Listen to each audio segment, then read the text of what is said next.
Բարև ձեզ, Ստեփան Գրիգորյան YouTube-յան ալիքի մասնակիցներ, ողջունում եմ ձեզ բոլորիդ, այսօր հունիսի 30-ն է, մենք շարունակում ենք մեր աշխատանքը, այսօր ես անպայման ձեզ կներկայացնեմ Նիկոլ Փաշինյանի, վարչապետի Հայաստանի, արձագանքը այն փաստի, որ Իսրայելը ճանաչեց հայոց ցեղասպանությունը, Երեք մենք մանրամասն այդ թեմայով խոսացինք ու ես ասացի նայենք ինչ արձագանք կունենա մեր կառավարությունը այդ փաստին այսօր անպայման պետք է խոսենք նաև պարոն Գալուզինի Ռուսաստանի փոխարտգործնախարարի ելույթին դուք տեսնում եք իրար փոխելով փոխանակելով Ռուսաստանի պաշտոնյաները գրեթե ամեն օր անդրադառնում են Հայաստանի թեմաներին բայց Միխայել Գալուզինի ասացի մեջ կային նոր տարեր, նոր էլեմենտներ կապված հայ-ռուսական հարաբերությունների, կապված Դոնալդ Թրամփ ծրագրի հետ կապված անպայման այսօր դրա մասին կխոսենք ու ընդհանրապես ինչ է ուզում մեզանից Ռուսաստանը, ինչ են ուզում, չաջակցեցին մեզ, հիմա ինչ են մեզանից պահանջում, դուք գիտեք ազգային ժողովը օգոստոսի 2-ից պետք է սկսի իր աշխատանքը նոր ընտրված ու պարզը քանի որ քաղ պայմանագիրը հաղթող դուրս եկավ այս ընտրարշավում պարզ է որ քաղ պայմանագիրը իր ներսում հիմա որոշումներ է ընդունում ով ինչ պաշտոն է զբաղեցնելու ազգային ժողովում քաղ պայմանագրի կողմից եւ ազգային ժողովի նախագահ տեղակալների հարցերը նաեւ ֆիքսվեց դրա մասին էլ կխոսենք Լուկաշենկոն գտնվում էր Չինաստանում ինչ է դա կապված որ Լուկաշենկոն գնաց հասավ Չինաստան մտավ Մոսկվա Պուտինի հետ հանդիպեց հետո գնաց Չինաստան դրա մասին էլ մենք այսօր կխոսենք շատ ուշագրավ զարգացումներ կան աշխարհում ուրեմն սկսում ենք մեր աշխատանքը խնդրում եմ ձեզ բաժանորդագրվել, կիսվել, լայքել, դուք հիշում եք, ես ձեզ ասել եմ, որ YouTube-յան այս ալիքը, YouTube-յան ալգորիթմը էֆեկտիվ աշխատում է, երբ որ դուք նաև բաժանորդագրվում եք։ Օրինակ, ես ուշադրություն դարձրեցի, YouTube-յան ալիքը տալիս է թվերը մեզ, տոկոսները, YouTube-յան ալիքը ցույց է տալիս, որ մեր YouTube-յան ալիքի մասնակիցները ուղիղ կեսը գրանցված են, բաժանորդագրված են, կեսը ոչ մտնում են, նայում են, ողջունում են ինձ տարբեր տեղերում, որտեղ որ ես լինում են, և արտասահմանում, և Երևանում, տասնյակ հարյուրավոր մարդիկ մոտենում են, պարզ է ինձ համար դա շատ կարևոր է, դա ոգևորում է ինձ շարունակել այս կարևոր աշխատանքը, բայց բաժանորդագրումը շատ է ուժեղացնում տարածել այս YouTube-յան մեր աշխատանքը, YouTube-յան մեր ալիքի աշխատանքները, Ստեփան Գրիգորյան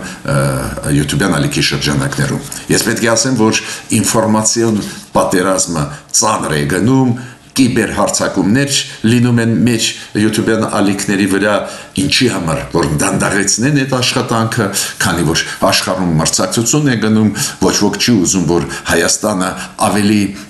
դրական կողմերով ներկայացված լինի աշխարհում ու ճուզողները բավական շատ են, այդպես չի էլի, որ մեկն է, ուրեմն ձեր ակտիվ մասնակցությունը կաջակցի տարածել օբյեկտիվ ինֆորմացիա Հայաստանի մասին, տարբեր զարգացումների մասին կապված եւ Հայաստանի եւ տարածաշրջանի հետ։ Սկսում եմ մեր աշխատանքը։ Գիտեք, Մարտա Կոսը, որը Եվրամիության շատ բարձր պաշտոնյա է, որը մի քանի անգամ եղել է Երևանում, դուք լսել եք իր մասին, ինքը հանձնակատար է Եվրամիության ընդլայնման հարցերով։ Իր լիազորությունները կավարտվեն 2029 թվին։ Ու ինքը ելույթ է ունեցել ու ասեց, որ իր լիազորություններից միջև ավարտը Չեռնագորիան ունի մեծ շանսեր դառնալ Եվրամիության անդամ պետություն։ Ինքը խոսեց ընդլայնման մասին Եվրամիության ու ասեց, որ Չեռնագորիան, հիմա պաշտոնական անունը Մոնտենեգրո է։ Մենք հիշում եք վաղուց անունը Չեռնագորիան, բայց դա Մոնտենեգրոն է։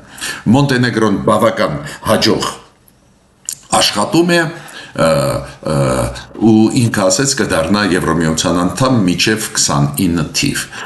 Ես պետք է ասեմ, որ նաև Իսլանդիան ցանկությունը հայտնեց դառնալ Եվրամիության անդամ։ Իսլանդիան այս տարվա օգոստոսին կանցկացնի հանրաքվե Եվրամիության ուղղությամբ գնալ թե ոչ դառնալ, ու Մարտակոսը ասեց Իսլանդիան իր որոշումից հետո նաև կդառնա։ Նո Իսլանդիայի դեպքում ընդհանրապես խնդրեմ չլինի, ժողովրդավարական երկիր է, իմիջիայլոց շատ կարևոր դիրք ունի Արկտիկայում, դա է պատճառը, որ Եվրամիությունը շատ արագ կինտեգրի Իսլանդիան իր կազմում։ Այդ իմաստով նաև այս դեպքը այն դեպքն է, որ արագ կինտեգրվեն։ Մարտակոսը նաև խոսեց Ալբանիայի մասին, որ առաջընթաց կա, բայց պարզ է այդ հեռանկարը ավելի երկարաժամկետ է Ալբանիայի համար դառնալ Եվրամիության անդամ։ Ես Մարտակոսին ասացին մենակ կգումարեն Մոլդովան։ Դուք գիտեք Մոլդովան եւ Ուկրաինան սկսում են process անդամակցելու Եվրամիության։ Այդ կարող է շատ երկար տևի 20, 15 տարի, 10 տարի, բայց սկսեցին։ Բայց Մոլդովայի դեպքում կա մեկ վերապահում, շատ լուրջ, քանի որ Ռումինիան սկսեց process ինտեգրելու, միավորվելու Մոլդովայի հետ, Ռումինիայում սկսվեց այդ process-ը, պարլամենտում որոշում ընդունվեց միավորվելու, Մոլդովայում վատ չեն նայում այդ հեռանկարի, ես չեմ բացառում, որ Մոլդովան էլ կդառնա Եվրամիության անդամ, բայց ոչ թե որպես առանձին միավորը, այլ Ռումինիայի հետ միասին։ Լուկաշենկոն, դուք հիշում եք Լուկաշենկոն ինչ խուճապի մեջ էր, երբ որ պարոն Զելենսկին Ուկրաինայի նախագահն զգուշացրեց, որ եթե Ռուսաստանը իր ռազմական մեխանիզմները, ինստրումենտները, բազաները տեղադրի Բելարուսում ու ռադիալակացիոն համակարգերը, որը տեղադրեց կօգտագործի Ուկրաինայի դեմ, Զելենսկին զգուշացրեց, որ Բելարուսի տարածքի վրա հարված կլինի։ Պարզ է Լուկաշենկոն ասում է դա ռուսականն է, բայց տարածքը Բելարուսին է, Բելարուսը տվեց հնարավորություն Ռուսաստանին ռադիալակացիոն համակարգեր տեղադրել Բելարուսի սահմանով Ուկրաինայի հետ։ Ու Զելենսկին զգուշացրեց Լուկաշենկոին, որ հարվածները ինքը կստանա։ Խառնվեց Լուկաշենկոն, սկսեց պանջել Ռուսաստանից, որ գործողություններ չծավալեն իր տարածքից Ուկրաինայի դեմ, քանի որ Լուկաշենկոն հասկանում է, եթե պատերազմի մեջ մտնի, ինքը երկար չի մնա։ Այդտենց էլ Բելարուս ժողովուրդը Իրանից դժգոհ է, մոտավորապես 5 միլիոն բելարուս մարդիկ դուրս եկան երկրից իր բռնապետության պատճառով իր կողմից ստեղծված, պարզ է ինքը հասկանում է հետևանքները։ Դա է պատճառը, որ Լուկաշենկոն նույնիսկ հիշում եք քննադատեց Ռուսաստանի դեսպանին Բելարուսում, որը ամեն ինչ անում է, որ Բելարուսը պատերազմի մեջ մտնի ի օգուտ Ռուսաստանի Ուկրաինայի դեմ։ Ու Բելարուսի ղեկավարը իրոք մտահոգված է կորցնելու իշխանությունը, մտահոգված է ընդհանրապես կորցնելու Բելարուսը որպես անկախ պետություն, փորձում է մանևրել, չի ստացվում, գնաց Մոսկվա հանդիպեց Պուտինի հետ հանդիպելուց հետո գնաց Չինաստան։ Սի Ցզինպինի հետ ինքը հանդիպումներ ունեցավ ու երեք Սի Ցզինպինը հայտարարություն արեց, որ ամեն ինչ կանի աջակցելու համար Բելարուսին իր սուվերենությունը պահպանելու, իր տարածքային ամբողջականությունը պահպանելու, անկախությունը պահպանելու եւ այլն։ Ակնհայտ էր, որ խոսքը գնում էր նրա մասին, որ Լուկաշենկոն գնաց բողոքում էր Ռուսաստանի վրա Չինաստանին, որ Ռուսաստանը ուզում է ներգրավել Բելարուսին պատերազմը Ուկրաինայի դեմ։ Պարզ է նաև գնաց աջակցություն ստանալու Սին դա Չինաստանի ղեկավարն է, Չինաստանի ղեկավարը խոստում տվեց, որ կփորձի աջակցել Բելարուսին, դուք հիշում եք Բելարուսի նախագահ Լուկաշենկոն լավ էր կթում էր Պուտինին, բավական մեծ գումարներ ամեն տարի ստանում էր Ռուսաստանից, հիմա Ռուսաստանը ինքը ծանրագույն վիճակում է, Բելարուսի տնտեսությունը զարգացած չի, շուկայական հարաբերությունները չեն աշխատում, ծանր վիճակում է, պարզ է գնաց Չինաստանի ղեկավարից խնդրելու աջակցություն, բայց գլխավոր աջակցությունը, որը խնդրում են Լուկաշենկոն, պարզ է դա ֆինանսականը չէր, գլխավորը դա որ սուվերենությունը պահպանվի, որ Ռուսաստանը վերջնական այս սուվերենության տարարից չզրկի Բելարուսը։ Ուրեմն Քախ պայմանագիրը դուք հիշում եք Ռուբենյանին իր կուսակցության ղեկավարության շրջանակներում որոշում ընդունեց որպես գլխավոր տեխնացու Քախ պայմանագրից ազգային ժողովի նախագահի պաշտոնին։ Հիմա երեք որոշվեց նաև տեղակալների, այդ երկու տեղակալների տեղերը, որոնք ունենա Քախ պայմանագիրը նոր ազգային ժողովում, ովքեր կլինեն, ընտրվեցին Վահագն Ալեքսանյանը եւ Հայկ Կոնջորյանը։ Ստեղ պետք է ասեմ, որ էլի տեխնացուներ կային, քննարկում գնում էր ու փակ քննարկում է, քանի որ այդ հարցերը լուծվում են կուսակցության ներսում։ Հիմա անցնում եմ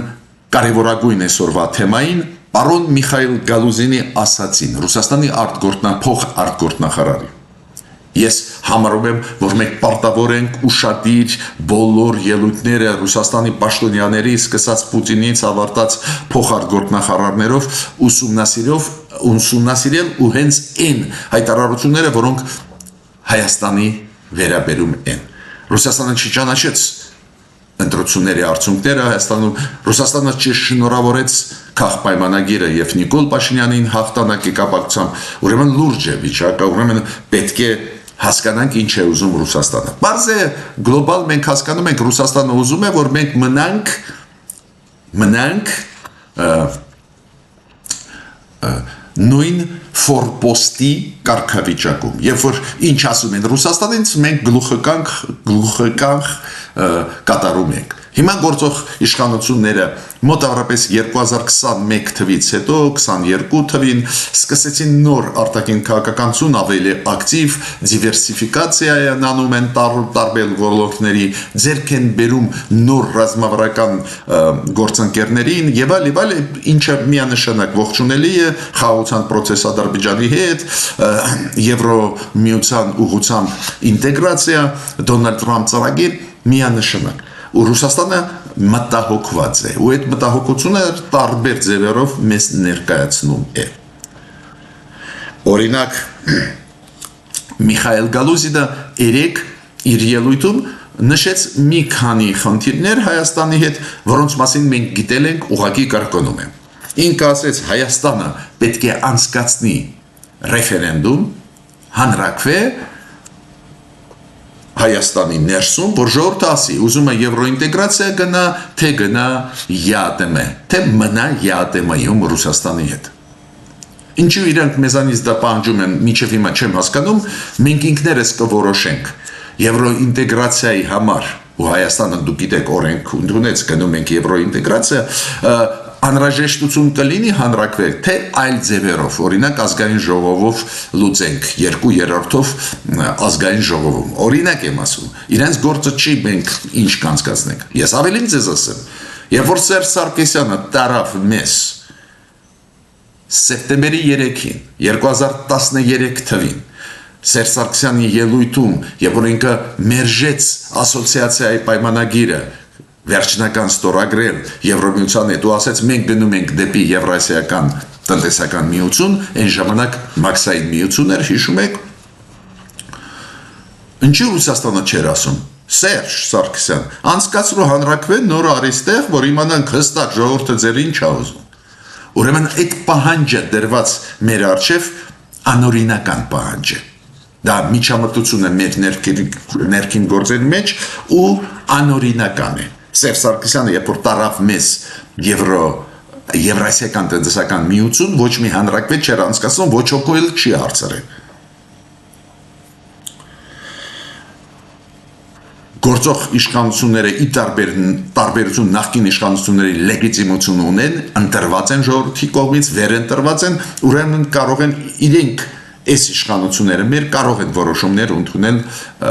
ու այդ որոշումները լեգիտիմ կլինեն։ Պետք չի մեզ հուշել։ Բայց նաև Միխայել Գալուզինը կրկնեց մյուս թեզը, ինքը ասեց այս Հայաստանի դուրս գալը ԵԱՏՄ-ից ու գնալը դեպի Եվրոմիություն ռիսկեր է պարունակում, դա է պատճառը, որ մյուս 4 երկրները ԵԱՏՄ-ի Բելարուսը, Ռուսաստանը, Ղազախստանը, Ղրղստանը հիմա որոշում ընդունեցին ուսումնասիրել այդ ռիսկերը ու այս տարվա դեկտեմբերին գագաթնաժողովում ԵԱՏՄ-ի կքննարկվի այս հարցը։ Ինքը նաև կրկնեց մյուս բանը, որ Հայաստանը խիտրություն է անում, շուստրիություն է անում, Հայաստանը ուզում է գնալ դեպի եվրո ինտեգրացիա, օգտվելով ԵԱՏՄ-ի բարիքներից։ Կոպիտ ասած, ԵԱՏՄ-ի շրջանակներում Հայաստանը ստանում է շատ բաներ, օգտվում է ու ուզում է գնալ եվրո ինտեգրացիա։ Մենք դա թույլ չենք տա։ Այս թեզերը մենք ձեզ հետ լսել ենք։ Ուղղակի կրկնում եմ, որ իրանք կրկնում են այդ թեզերը, անընդհատ երեսով են մեզ տալիս, որ իբր շատ բան ստանում ենք ԵԱՏՄ-ի շրջանակներում, իմիջիալոց հաշվարկները ցույց են տալիս, որ ԵԱՏՄ-ին մենք հարկերի տեսքով, турքերի տեսքով ավելի շատ ենք վերադարձնում, քան թե ստանում ենք, ուրեմն այդպես չի էլի, պարզ ոնց ասում է Ռուսաստանը։ Բայց Գալուզինը նաև շոշափեց նոր թեմա։ Այդ թեմայով Ռուսաստանը քիչ է խոսացել, թեման կապված Թրամփ ծրագրի։ Այս Թրամփ ուղու ծրագիրը, որը պլանավորում է Հայաստանը իրականացնել ու գնում է այդ process-ը, հարավում Հայաստանի, Սյունիքում, Մեղրի երկաթգիծ վերականգնում, այս ծրագրի հետ կապված Գալուզինը խոսած։ Քիչ է խոսում դրա մասին Ռուսաստանը։ Ու Գալուզինը ասեց, ստեղ ավելի օգտակար կարող է լինել Ռուսաստանը։ Ինքը ասում է նայեք, պատերազմից հետո Ամերիկա-Իրան, Իրանը կլինի կտրականապես դեմ, որ մոտ գա իր սահմանին, Հայաստանը ունի սահման Իրանի հետ, ուրեմն Իրանը կտրականապես դեմ կլինի, որ Միացյալ Նահանգները գան իրանց սահմանների մոտ Հայաստանի միջոցով։ Չինաստանը դեմ կլինի, ինքը բերում է փաստեր, որոնք ցույց են տալիս, որ Ռուսաստանը աշխատում է Իրանի հետ, Չինաստանի հետ մեր դեմ ուղված եւ տրիպ ծրագրի դեմ ուղված։ Ավելին ինքը ասում է, քանի որ երկաթգիծը դա կոնցեսիայի տակ է Ռուսաստանի, Հայաստանի երկաթգիծը, ուրեմն ուզած չուզած կգան մեզ մոտ։ Ինքը ասում է, բացի դրանից Հայաստան-Թուրքիա, Հայաստան-Իրան սահմանապահները ռուսներն են, Ռուսաստանի սահմանապահներն են, ստեղ էլ պրոբլեմներ Հայաստանը կունենա։ Միտքս ինչու՞մ է։ Միտքս նրանում է, որ Ռուսաստանը հիմա ակնհայտ դուրս է գալիս այդ տրիպ ծրագրի դեմ ու զգուշացնում է, որ ամեն ինչ կանի, որ ոչ մի բան մեզ մոտ չի ստացվի, ավելին ինքը ասում է, հիշում եք, երակողմ բանակցություններ եղել են, չէ, 2021-22 թվականներ, երբ որ Հայաստանը, Ադրբեջանը, Ռուսաստանը երակողմ համաձայնությունների եկել են հենց հարավում Սյունիքի ապա շրջաբակում կատարել այլ տեղերում։ Ուրեմն ինքը ասում է խուսափել Ռուսաստանը անհնար կլինի։ Դուք հիշում եք, մեր կառավարությունը այդ ծրագրերից հրաժարվեց, քանի որ Ռուսաստանը չէր ապահովում մեր անվտանգությունը, քանի որ Ռուսաստանը չէր ապահովում անվտանգությունը լայն իմաստով, ապա շրջափակումը հիմա Ռուսաստանը դուք գիտեք, որ հրաժարվում է վերականգնել այն հատվածները երկաթգծի, օրինակ, որոնք երասկից կմտնեն Նախիջևան կամ Ախուրիկից կմտնեն Թուրքիա, այնպես հատվածներ կան, որ պետք է վերանորոգել, երկարդ հատվածներ չեն, բայց Ռուսաստանը ում տակ կոնցեսիայի տակ է երկաթգիծը հրաժարվում է դա անել։ Ինչ եմ ուզում ասել, այս ելույթով ինքը Միխայել Գալուզինը նոր պահանջներ, նոր խնդիրներ մեր առջև դնում է, ասելով, որ պետք է վերադառնանք ռուս հայ-ադրբեջանական այն պայմանավորվածությունների կապված Սյունիքի ճանապարհների հետ, ապաշրջափակման հետ։ Նորից ինքը խոսեց ռուսական ռազմաբազայի Հայաստանում, նորից խոսեց, որ այդ գործոններ են, որ մեզ անտեսել Ռուսաստանը եւ ԵԱՏՄ անհնար է։ Օրինակ երկաթգիծը ինք ասում է, եթե վերանորոգվեն մասեր, այդ երկաթգիծը պետք է աշխատի ԵԱՏՄ-ի խաղի կանոններով։ Այդ նոր բաներ են, մեր կառավարությանը ուշադրություն ուզում եմ դարձնել, իրանք փաստորեն շանտաժ են անում, ասում են Իրանն էլ, Չինաստանն էլ դեմ են այդ ծրագրերի։ Ու պարզը ինքը նորից խոսեց, այդ թեման ծեծված թեմա է, որ շուկան Ռուսաստանի դա ապահովում է Հայաստանի ապրանքների 90%-ի սպառումը, то есть մեր ապրանքները, որոնք ստեղծվում են, օրինակ գյուղատնտեսական ապրանքները 90%-ը սպառվում են, ծախվում են ռուսական շուկայում, ինքը հիշեցրեց ու ասեց Եվրամիությունը ինչքան էլ աջակցի, չի կարողանալու փրկել իր վիճակը, այս վիճակը մեր հասարակությանը ուզում եմ ասել, որ այո, ծանր է ճանապարհը դեպի անկախություն գնալը, դեպի ուժեղացնել սուվերենությունը, Ռուսաստանը ամեն ինչ կանի, որ դու սուվերենությունը լիարժեք չստանաս, բայց պետք է շարունակենք դիվերսիֆիկացիան։ Դու գիտեք, վաղը չեմ ուսոր, հուլիսի 2-ին Հայաստան գալիս է Ուրսուլա ֆոն դեր Լայենը, Եվրոմիության հանձնաժողովի նախագահն, ժողովրդի լեզվով Եվրոմիության վարչապետը գալիս է ու ինչքան ես գիտեմ, բանակցությունից հետո պրես կոնֆերանս կանցկացնեն Ուրսուլա ֆոն դեր Լայենը եւ Նիկոլ Փաշինյանը եւ այն փաթեթա աջակցության առևտրի ոլորտում այն մեխանիզմները, որոնք ունի Եվրոմիությունը, այդ փաթեթը ամբողջությամբ մեզ կներկայացվի։ Հիմա ես ուզում եմ ասել մի քանի խոսք այն փաստի հետ կապված, որ Իսրայելի կառավարությունը ճանաչեց հայոց ցեղասպանությունը։ Ես իմ կարծիքը մանրամասն այս երեք ասել եմ ու ասել եմ հետաքրքիր կլինի մեր կառավարության արձագանքը հաշվի առնելով, որ մեր կառավարությունը գնում է ավելի պրագմատիկ ճանապարհով, չի ուզում պատմական էջերը առաջ բերել, որ մեր կառավարությունը ասում է, որ ցեղասպանության ճանաչման այդ ճանապարհը դա չի մտնում այսօրվա կառավարության նախապատվությունների մեջ, այդպես ես կասեի այդպես պրագմատիկ քաղաքականություն։ Հետաքրքիր էր ոնց կարձագանքի մեր կառավարությունը։ Արձագանքեց հենց կառավարության գլուխը վարչապետ Նիկոլ Փաշինյանը։ Ինքը ինչ ասեց երեք։ Մենք որևէ պատասխանի կամ պաշտոնական արձագանքի անհրաժեշտություն չենք տեսնում։ Այն փաստին, որ Իսրայելը ճանաչեց հայոց ցեղասպանությունը։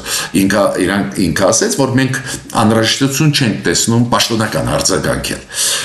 Ու բացատրեց ինչու։ Ինքը ասում է, մենք չենք ուզում միջամտել այն process-ների մեջ, որտեղ որ ցեղասպանության փաստը հայոց ցեղասպանության որպես քաղաքական գործոն օգտագործվում է պետությունների պայքարներում իրար դեմ։ Կոպիտ ասած ակնարկը նա է, որ Իսրայելը ճանաչեց, դա կապված է դրա հետ, որ Իսրայելը ունի լուրջ հակասություններ, լուրջ խնդիրներ Թուրքիայի հետ ու այս ցեղասպանության փաստը ճանաչելով օգտագործում է այդ ինստրումենտը, այդ գործիքը Թուրքիայի դեմ։ Մոտավորապես հասկանալի է արձագանքը այս կառավարության, քանի որ նոր ասեցի, նոր կրկնեցի քաղաքականությունը այսօրվա կառավարության շատ տրամաբանական պատասխան տվեց Նիկոլ Փաշինյանը, ինչու ի պաշտոն է Հայաստանը չի արձագանքի, ասենք չի շնորհակալություն հայտնի Իսրայելին եւ այլն, քանի որ իրոք մեծ քաղաքական պայքար է գնում Թուրքիայի ու Իսրայելի միջև, Իսրայելը նաեւ օգտագործում է փաստը հայոց ցեղասպանության Թուրքիայի դեմ։ Ես պետք է ասեմ ձեզ իմ կարծիքը դա է, որպես փորձագետ հասկանալով մեր կառավարության դիրքորոշումը, այնուամենայնիվ պնդում եմ այս